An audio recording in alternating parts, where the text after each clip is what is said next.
haciendo su propia historia. Vivirás momentos especiales y además disfrutarás sus mejores videos. Con ustedes, My Chemical Romance, en especiales telehit.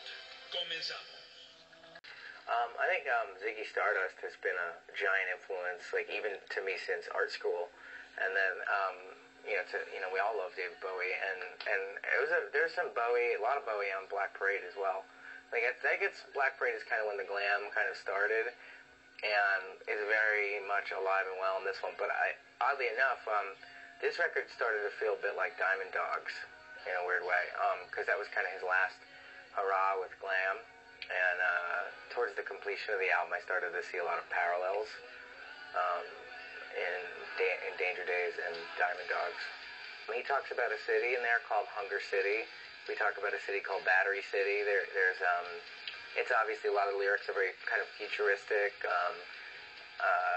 Like he says, he talks about an oxygen tank and getting out of it. There's stuff like that in the record. There's talking about like laser beams and things like that. So it felt like, he made this, and I don't think Diamond Dogs is a concept album, and I don't think Danger Days is a concept album either. I think they both have a high concept, and you really get a lot of the story in just one track, and then the rest is just kind of just all different worldviews. Yeah, I mean, I think the concept was fully realized probably towards the end of the record. Like the story and the world came to fruition as the record was coming to fruition, which made it feel very organic. And we weren't trying to shove things into little spots like, this song's great, but it doesn't fit because the story is this. It was like, all right, well, the story is now this because of the song. Yeah, that's definitely true. I think the big thing for this record was it was more thematic than story-based, and I think it worked out better to our advantage. Yeah, like you said, you kind of, when you're trying to tell a story, you definitely sometimes get yourself stuck a little bit because you're like, we need this style of song or this part to complete the story, and this really just having more based on themes and, like he was saying, like the language being used, like that's where the concept comes from. Well, it started out as a comic that, me and my friend Sean Simon, who's actually was in Frank's first band, and he was, he helped us out in the beginning. Like, we all got in the van together, basically, and he was the friend that we brought with us. And we, when you're young and it's your first time out seeing America for the first time, and you're a young kind of starving rock band and starving artists, and you're doing that, you start to formulate opinions on the world and the country you live in, and just really make observations. So years later, he had an idea for a comic, and I had an idea for a comic, and we just kind of joined those things up. But in making it an album, I love that Danger Days is the main title, and The True Lives of the Fabulous Killjoys being its secondary title. Because much like the Black Parade, I felt like the Fabulous Killjoys are us, they're the fans, they're the artists that we know. It's Sean, it's Becky, it's Gabrielle and Fabio, it's like all these people, it's Vasilis, it's like all our artist friends, Grant and Kristen. And it felt like a much better and more accurate way to describe the band as people, as artists, their friends, and the fans. So it's connected to Black Parade in a weird way like that. And they're a gang from 2019. If there's any rebellion in the record, it's a rebellion against ourselves and kind of definitely against being assimilated into modern rock culture, cutting your hair and looking respectable and getting into your 30s and like, all right, we're going to be this kind of rock band because that's what people are grooming us to be. It's a rebellion against that very thing. And so there's no rebellion against the corporation though. I see the Killjoys as really just survivalists, and I like to think of them now. I also like to think that Better Living Industries isn't necessarily the bad guys. And neither are the Killjoys. Like, they both do really messed up things. I think maybe in the second or third video we're going to be shooting cops, I think. I mean, so you kind of it's pretty colorful in that way. There's no black or white. So I don't feel like they're really fighting against it. But, I guess we could talk about some of the characters. Grant Morrison plays a character called Course.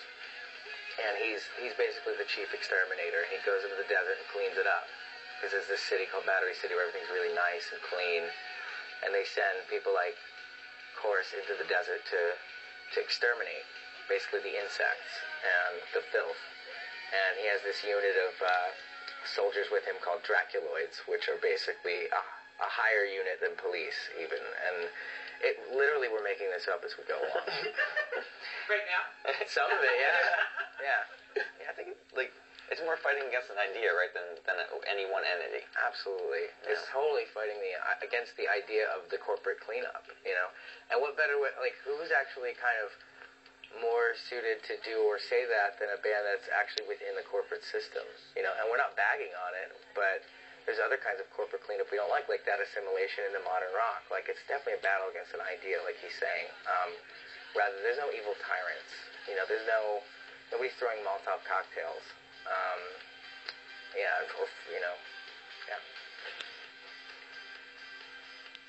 You have to be artistically true to yourself. Yeah. You know,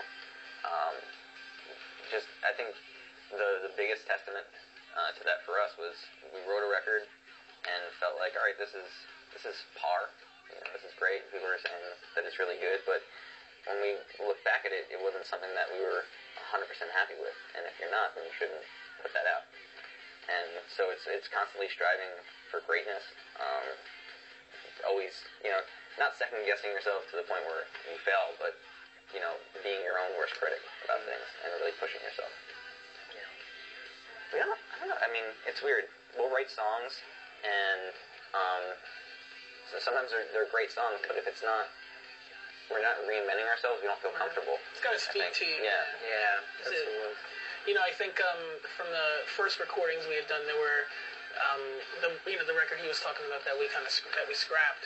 There were like 3 or 4 songs that spoke to us, you know, out of those. And when it came time to reapproach those, we missed them, and you know that's the reason why we brought them back. But then when we brought them back, we did have to kind of do some work and kind of reinvent them a little bit for us to make them fresh. And you know, it's always a thing. I think we'll write. You know, we love to write songs and we love to write music, but you know, you don't always knock them out of the park. You know, and I think the ones that do end up on the record are the ones that really stand out and mean something, you know, special for all of us.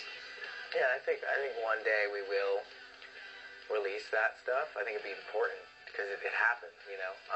At the same time, I feel like I don't really think about them as 2 records anymore. I think about the record being Danger Days, and what it took to get to Danger Days was just making a lot of songs and a lot of recordings, which is actually something that even kind of happened on Parade. Like, we went in with, we did pre-production, but then when we got in, I think our ability to change the script immediately and or write new material and scrap old material was what made that record great. And I kind of feel it was a longer process, but it was a similar process. Definitely worth it. Mm-hmm. But, you know, sometimes as a writer, you'll hit that thing where you write, like, I don't know, an amazing short story or a haiku or an article where you've nailed it immediately, and that happens too. Just, we all know as artists, it doesn't happen that often.